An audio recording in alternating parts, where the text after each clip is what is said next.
Prions. Dieu de grâce, ouvre nos cœurs à ta parole d'amour.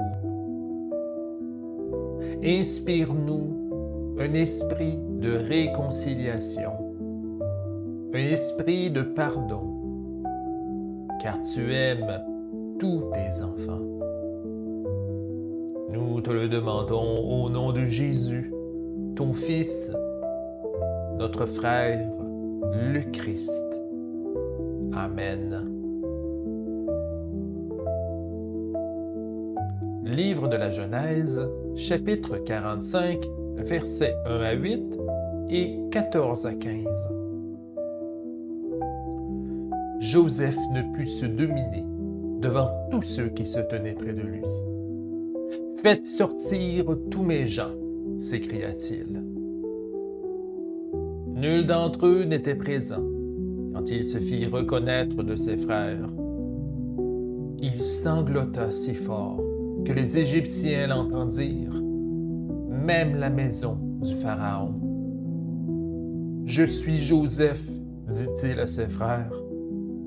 Mon père est-il encore en vie? » Mais ses frères ne purent lui répondre, tant ils tremblaient devant lui. Joseph dit à ses frères, « Venez près de moi. » Ils s'approchèrent. « Je suis Joseph, votre frère, dit-il, moi que vous avez vendu en Égypte. Mais ne vous affligez pas maintenant, et ne soyez pas tourmentés de m'avoir vendu ici, car c'est Dieu qui m'y a envoyé avant vous pour vous conserver la vie. C'est en effet la seconde année que la famine sévit au cœur du pays, et pendant 5 ans encore, il n'y aura ni labour ni moisson. Dieu m'a envoyé devant vous pour vous constituer des réserves de nourriture dans le pays, vous permettre de vivre et à beaucoup d'entre vous d'en réchapper. Ce n'est donc pas vous qui m'avez envoyé ici, mais Dieu. Il m'a promu père de Pharaon, maître de toute sa maison et régent de tout le pays d'Égypte. Il se jeta au cou de son frère Benjamin en pleurant, et Benjamin pleura à son cou. Il embrassa tous ses frères et les couvrit de larmes. Dieu de grâce, que les mots de ma bouche et les méditations de mon cœur concordent avec tes volontés. Je te le demande au nom de ton Fils bien-aimé, Jésus. Amen.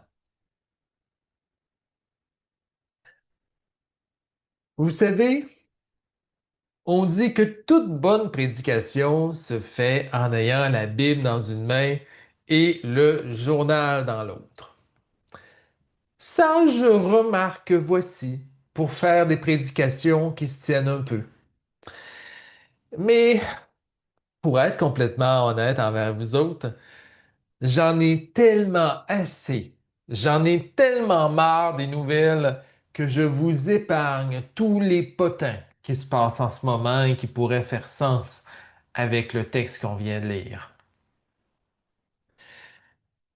Ce choix-là ne devrait pas nous laisser croire, cependant, que les puissants, que les arrogants sont inoffensifs.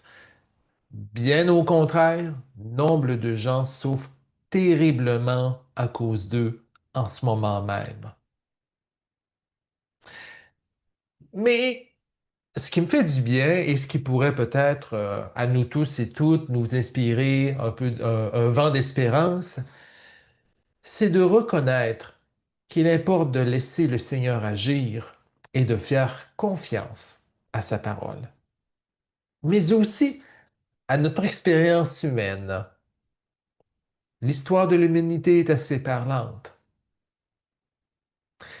Tous ces bourreaux de la création, comme le disait le psalmiste, ne finissent-ils pas par flétrir? Peut-être avez-vous déjà fait expérience dans le passé, ou en ce moment même, de ces gens-là qui vous ont profondément blessé et qui, des années après, apparaissent devant vous out of the blue dans un état d'indigence. Vous avez refait votre vie et eux ont quasiment tout perdu.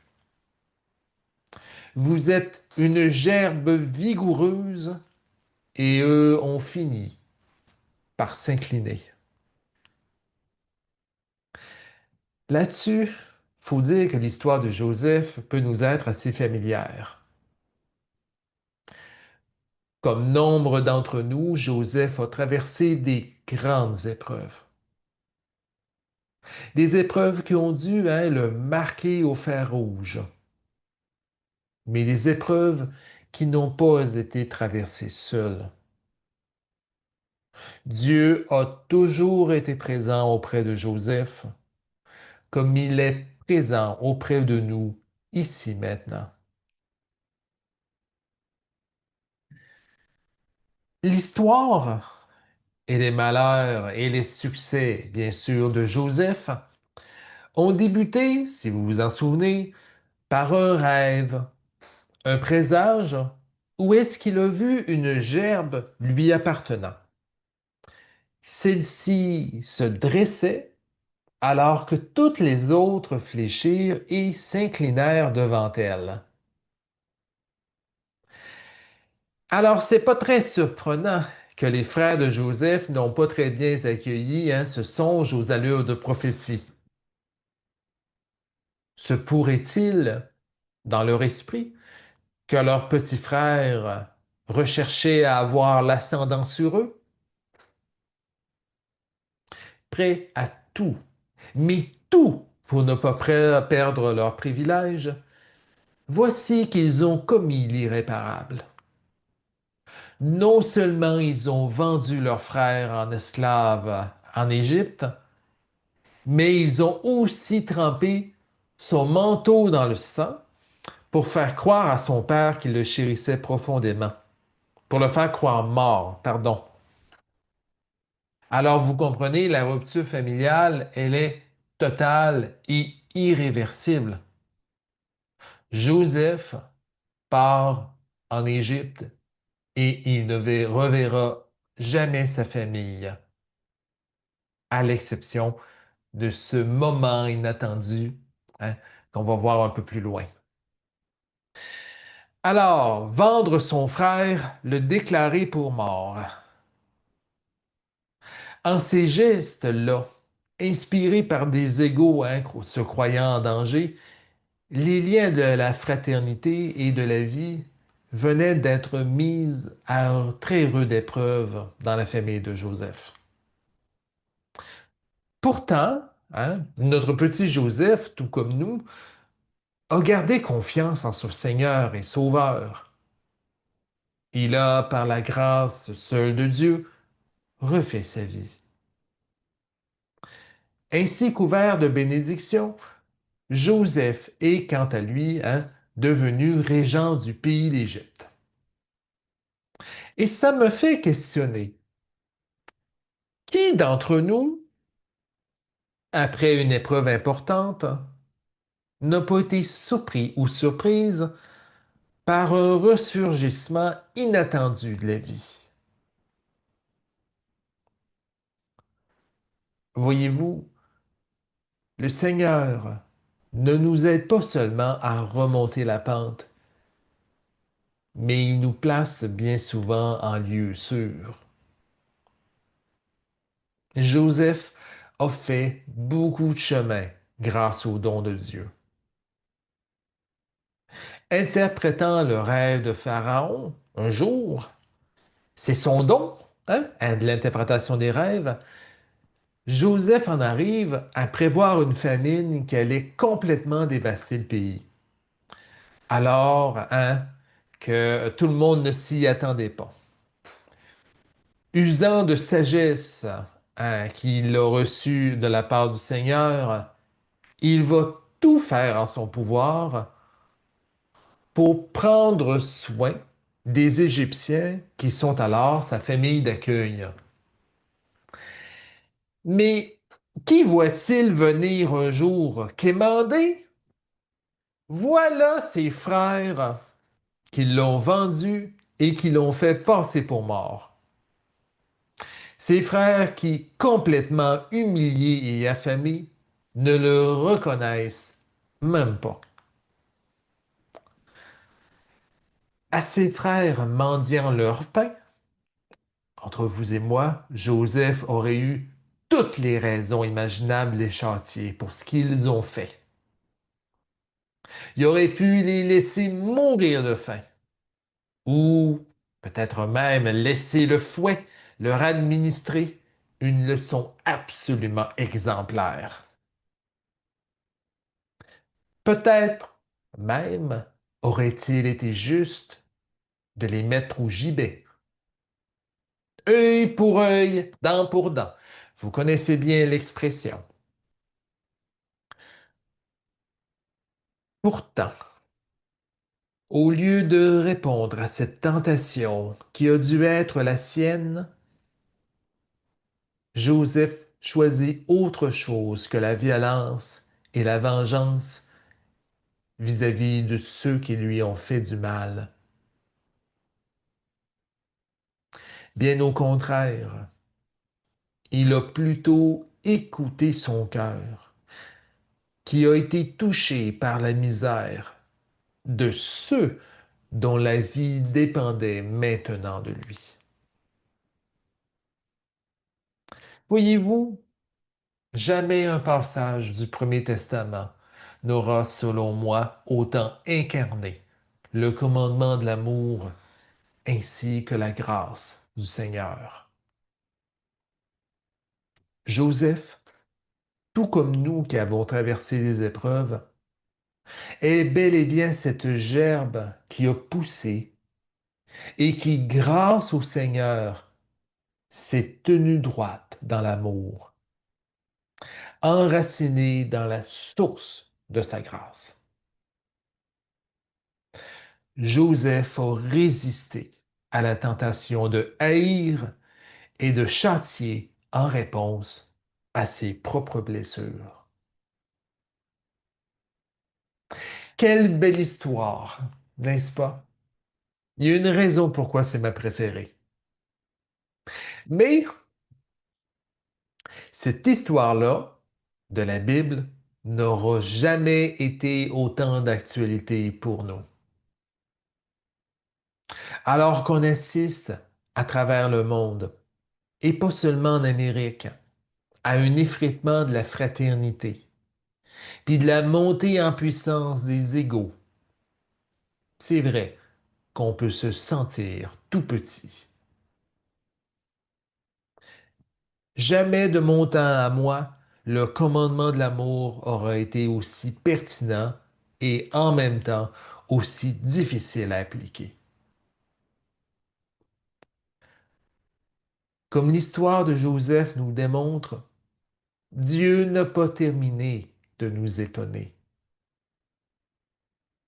Bientôt, le vent va tourner et il finit toujours par tourner en faveur des justes que le Seigneur soutient. Quand Dieu va établir les petits au sommet de sa montagne et que dans la pauvreté, les méchants vont finir par mendier leur pain, saurons-nous leur accorder notre clémence comme le fait Joseph? Quand les arbres vont être desséchés, quand la mer va être dépouillée de ses fruits, saturée de boyaux pour alimenter l'intelligence artificielle puis tous les égaux de ce monde, quand les ressources vont être dilapidées et que la nuit profonde sera au milieu de nous, les orgueilleux reviendront certainement au Seigneur. Et en ces temps-là, tout comme Joseph, il pourrait arriver qu'on soit appelé à décider de leur destin. Saurons-nous les accueillir et faire preuve de grâce malgré tout le mal qui nous a été fait? Saurons-nous leur permettre de remonter la pente, tout comme le Seigneur nous a aidés à en faire de même dans un moment d'épreuve?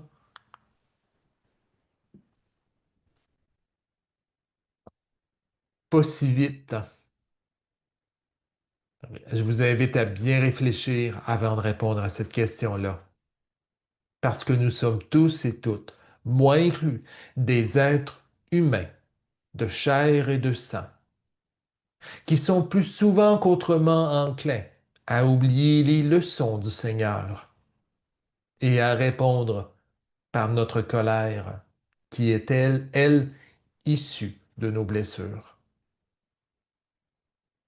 En ces temps-là, où les arrogants seront réduits à l'indigence, j'espère que nous pourrons nous rappeler que, amis comme ennemis, nous sommes tous et toutes frères et sœurs dans le Seigneur. Ainsi pourrons-nous leur répondre à ceux qui viennent nous prier de leur accorder notre grâce en étant inspirés par l'histoire de Joseph. Celui-ci disait, Dieu m'a envoyé devant vous pour vous constituer des réserves de nourriture, vous permettre de vivre et à beaucoup d'entre vous d'en réchapper. Ce n'est donc pas vous qui m'avez envoyé ici, mais Dieu seul. Frères et sœurs dans le Christ, gardez ces paroles inscrites dans votre cœur, parce qu'elles vont déterminer non seulement votre présent, mais aussi votre avenir. Un jour, un jour, oui, comme le disait le Seigneur Jésus, les premiers seront les derniers et les derniers seront les premiers. Ce jour-là, j'espère que nous pourrons accueillir et offrir notre miséricorde à ceux et celles qui, autrefois aveuglés par leur ego, viendront quémander le pain du pardon et de la vie. Qu'il en soit ainsi selon notre foi. Amen.